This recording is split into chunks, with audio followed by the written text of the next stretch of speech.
ارے مکہ والو سنو، بدر کے میدان سے بڑی خبر آئی ہے، ہمارے کئی آدمی مارے گئے ہیں۔ جب غزوہ بدر میں کفار قریش کی زبردست شکست کی خبر مکہ پہنچی تو پورے شہر میں جیسے کوہرام مچ گیا، ہر گھر میں ماتم کی فضا تھی، مگر اس خوف سے کہ مسلمان ان پر ہنسیں گے ابو سفیان نے پورے مکہ میں اعلان کروا دیا، اہل مکہ کوئی شخص بلند آواز سے نہ روئے، گلیوں میں ماتم کرنے کی اجازت نہیں۔ جنگ بدر میں قریش کی ذلت امیز شکست کی خبر جب مکہ پہنچی تو ابو لہب کے پیروں تلے سے زمین نکل گئی، وہ بیماری کی وجہ سے خود جنگ میں نہ جا سکا تھا، مگر اس کا تکبر اسے سکون سے بیٹھنے نہیں دے رہا تھا۔ زنگم کے قریب جب اسے مسلمانوں کی فتح کا یقین ہوا تو اس نے غصے میں ایک ضعیف صحابی ابو رافع پر حملہ کر دیا۔ اسی دوران حضرت عباس کی زوجہ حضرت ام الفضل نے ابو لہب کے سر پر خیمے کی ایک لکڑی دے ماری، جس سے اس کے سر پر گہرا زخم، صرف 7 دن گزرے تھے کہ وہ زخم ایک مہلک بیماری عدسہ ایک قسم کا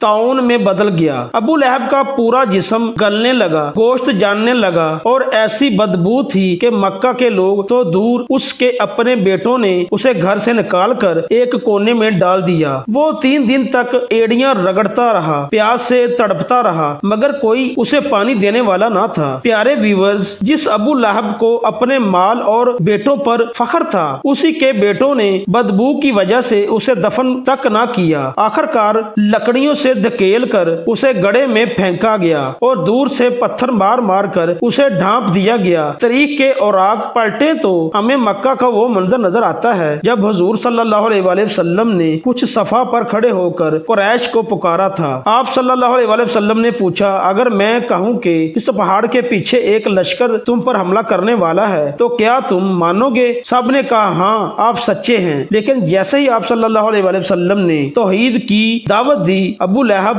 آپ کا سگا چچا آپے سے باہر ہو گیا اور گستاخی کرتے ہوئے بولا، کیا ہمیں اسی لیے جمع کیا گیا تھا؟ تم نے آج ہمارا قیمتی وقت برباد کر دیا اور ہمارے دین پر انگلی اٹھائی۔ اسی گستاخی کے جواب میں اللہ نے یہ سورت نازل فرمائی، بسم اللہ الرحمن الرحیم۔ ترجمہ یعنی ابو لہب کے دونوں ہاتھ ٹوٹ گئے اور وہ خود ہلاک ہو گیا، نہ اس کا مال اس کے کام آیا اور نہ جو اس نے کمایا، ان قریب وہ بھڑکتی ہوئی آگ میں داخل ہوگا اور اس کی بیوی بھی جو لکڑیاں اٹھانے والی ہے، اس کی گردن میں مونج کی رسی ہوگی۔ پیارے ویورز، سورہ لہب ہمیں سکھاتی ہے کہ خونی رشتے اللہ کے ہاں کوئی اہمیت نہیں رکھتے اگر ان میں ایمان نہ ہو۔ ابو لہب سگا چچا ہو کر بھی جہنمی قرار پایا، جبکہ حضرت بلال حبشی رضی اللہ تعالی عنہ اور حضرت سلیمان فارسی رضی اللہ تعالی عنہ دور دراز سے آ کر اہل بیت کا حصہ بن گئے۔ یہ صورت حق کی مخالفت کرنے والوں کے لیے ایک دائمی وارننگ ہے۔ ادھر میدان بدر سے قیدیوں کو جب مدینہ منورہ لایا گیا تو پورے شہر میں ایک عجیب سی ہلچل پیدا ہو گئی۔ جنگ بدر کے قیدیوں میں رسول اکرم صلی اللہ علیہ وآلہ وسلم کے داماد ابو العاص بن ربی بھی شامل تھے۔ ابو العاص حضرت بی بی خدیجہ رضی اللہ تعالی عنہا کی بہن حالہ بنت خویلد کے بیٹے تھے۔ اسی وجہ سے حضرت خدیجہ رضی اللہ تعالی عنہا نے اپنی بیٹی حضرت زینب رضی اللہ تعالی عنہا کا نکاح ابو العاص بن ربی سے کر دیا تھا، اور یہ نکاح رسول اکرم صلی اللہ علیہ وآلہ وسلم کی رضا اور مشورے سے ہوا تھا۔ جب رسول اکرم صلی اللہ علیہ وآلہ وسلم نے نبوت کا اعلان فرمایا تو حضرت زینب رضی اللہ تعالی عنہا نے فوراً اسلام قبول کر لیا، لیکن ان کے شوہر ابو العاص اس وقت تک مسلمان نہیں ہوئے تھے۔ اس کے باوجود انہوں نے حضرت زینب رضی اللہ تعالی عنہا کو اپنے سے جدا نہیں کیا اور ان کے ساتھ عزت اور محبت سے رہتے رہے۔ جب غزوہ بدر میں ابو العاص قیدی بن گئے تو ان کی رہائی کے لیے فدیہ بھیجنے کا کہا گیا۔ حضرت زینب رضی اللہ تعالی عنہا کے پاس جو سب سے قیمتی چیز تھی انہوں نے وہی بھیج دی۔ یہ قیمتی ہار تھا جو ان کی والدہ حضرت خدیجہ رضی اللہ تعالی عنہا نے انہیں جہیز میں دیا تھا۔ جب رسول اللہ صلی اللہ علیہ وآلہ وسلم کی نظر اس ہار پر پڑی تو آپ صلی اللہ علیہ وآلہ وسلم کو حضرت خدیجہ رضی اللہ تعالی عنہا کی یاد آ گئی۔ آپ صلی اللہ علیہ وآلہ وسلم کا دل بھر آیا اور آنکھوں میں آنسو آ گئے۔ آپ صلی اللہ علیہ وآلہ وسلم نے صحابہ کرام رضی اللہ تعالی عنہم سے فرمایا، اگر تم لوگوں کی مرضی ہو تو میری بیٹی کو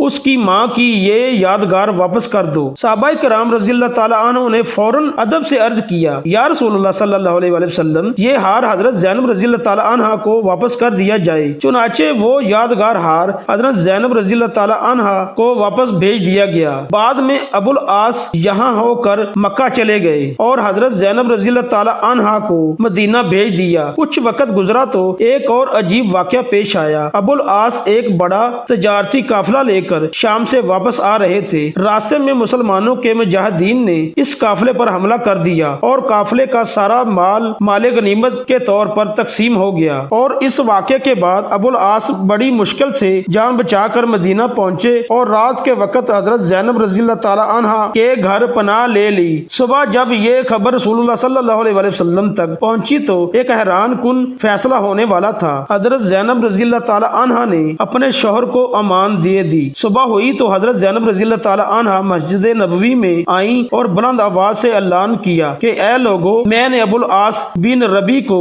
अमान दे दी है। जब रसूल अकरम सल्लल्लाहु अलैहि वसल्लम को ये खबर पहुंची तो आप सल्लल्लाहु अलैहि वसल्लम ने सहाबा इकराम रज़ी अल्लाह ताला अन्हु से फरमाया, अगर तुम लोगों की मर्जी हो तो अबुल आस का माल वापस कर दो। जब रसूल अकरम सल्लल्लाहु अलैहि वसल्लम का इशारा मिला तो तमाम मुजाहिदीन ने फौरन इताअत करते हुए माले गनीमत का सारा सामान हजरत अबुल आस के सामने रख दिया। ये मंजर बड़ा ही दिल को छू लेने वाला था। हजरत अबुल आस ने अपना पूरा मालो असबाब लिया और मक्का की तरफ रवाना हो गए। मक्का पहुंचकर उन्होंने अपने तमाम तजारती शरीकों को बुलाया, फिर एक एक शख्स को पाई पाई का हिसाब दिया और सबका हक अदा कर दिया और फिर अबुल आस मुसलमान हो गए। बदर की जंग खत्म हो चुकी थी मगर मक्का के दिलों में इंतकाम की आग अभी भी सुलग रही थी। एक दिन सफवान बिन उमैया और उमैर बिन वहब काबा के हतीम में बैठे थे। उनकी आंखों में आंसू थे क्योंकि बदर में उनके बहुत से सरदार मारे जा चुके थे। इसी गम में सफवान ने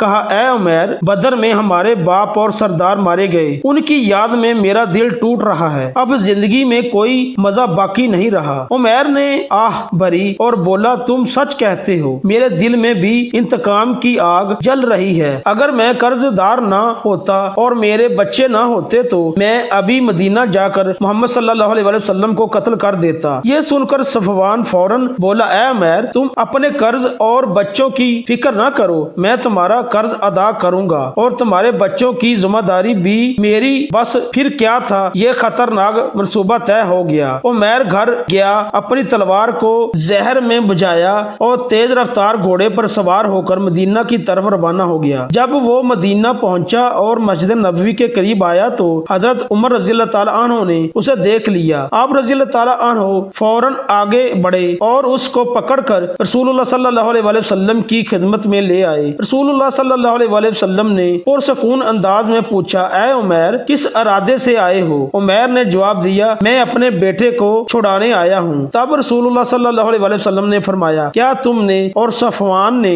हतीमे काबा में बैठकर मेरे कत्ल की साजिश नहीं की थी? ये सुनते ही उमैर पर सख्ता तारी हो गया। ये राज तो सिर्फ वो और सफवान ही जानते थे। इसी लम्हे उमैर की आंखें खुल गईं और वो पुकार उठा, मैं गवाही देता हूँ कि आप वाकई अल्लाह के रसूल हैं, क्योंकि ये राज हमारे सिवा किसी को मालूम नहीं था। यूं उमैर बिन वहब उसी वक्त मुसलमान हो गए। इधर मक्का में सफवान बेचैनी से खबर का इंतजार कर रहा था, मगर जब उसे ये खबर मिली कि उमैर इस्लाम कबूल कर चुके हैं तो वो हैरत और सदमे से सुन रह गया। यूं अल्लाह ताला ने एक कातलाना साजिश को हिदायत के नूर में बदल दिया। गज़वा बदर के बाद मक्का का हर घर गम में डूबा हुआ था। हर दिल में इंतकाम की आग भड़क रही थी। कुरैश के नए सरदार अबू सुफियान ने कसम खाई, जब तक बदर का बदला ना ले लूं सुकून से नहीं बैठूंगा। चुनाचे सिर्फ 2 माह बाद वो 200 सवारों के साथ मदीना की तरफ बढ़ा। रात की तरीकी में हमला हुआ,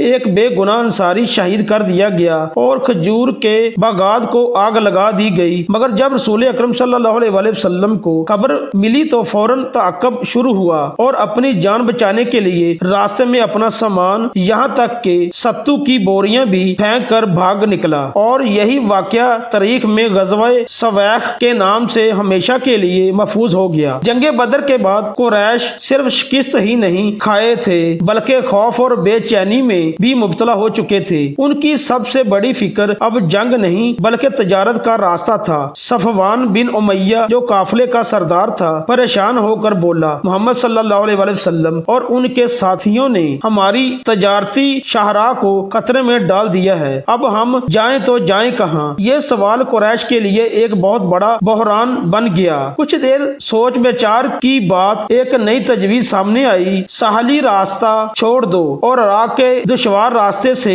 जाओ। ये रास्ता लंबा भी था और खतरनाक भी, मगर कुरैश के पास अब कोई और रास्ता नहीं बचा था। इन्हें अंदाजा न था कि यही फैसला इन्हें एक नई आजमाइश की तरफ ले जा रहा है। और उधर मदीना में हजरत ज़ैद बिन हारिसा रज़ी अल्लाह ताला अन्हु एक अहम मुहिम के लिए तैयार हो रहे थे। कुरैश ने सोचा नया रास्ता इख्तियार करके वो अपने काफिले को महफूज रख लेंगे, मगर इन्हें क्या खबर थी कि उनका राज मदीना तक पहुंच चुका है। खबर बिजली की तरह मदीना पहुंची और फौरन हुक्म सादर हुआ। 100 जांबाज सवार रवाना हुए। रफ्तार ऐसी जैसे हवा का झोंका, और फिर अचानक करदा के मकाम पर जहां कुरैश बेखबरी में पड़ाव डाल रहे थे, मुसलमानों ने धावा बोल दिया। काफिला संभल न सका। सफवान बिन उमैया और उसके साथी जान बचाकर भाग खड़े हुए और यूं पूरा काफिला मुसलमानों के कब्जे में आ गया। सोना चांदी बेशुमार माले गनीमत और कुछ कैदी भी हाथ आए। ये शिकस्त बदर के बाद कुरैश के लिए एक और बड़ा सदमा थी। अब उनके सामने सिर्फ 2 रास्ते थे, या झुक जाएं या फिर जंग की आग में कूद जाएं। और इन्होंने क्या चुना? इंतकाम। यही फैसला जल्द ही एक बड़े मार्के को जन्म देने वाला था। यानी हालात अब एक बड़े मार्के की तरफ बढ़ रहे थे और अब जंगे ओहद होने वाली थी। लेकिन इस अजीम मार्के से पहले एक ऐसा वाक़या पेश आया जो मोहब्बत, कुर्बानी और एहसासात से भरपूर है। हजरत फातिमा रज़ी अल्लाह ताला अन्हा की शादी का वाक़या, एक ऐसा लम्हा जो दिलों को छू जाएगा। तो तैयार रहिए अगले एपिसोड में।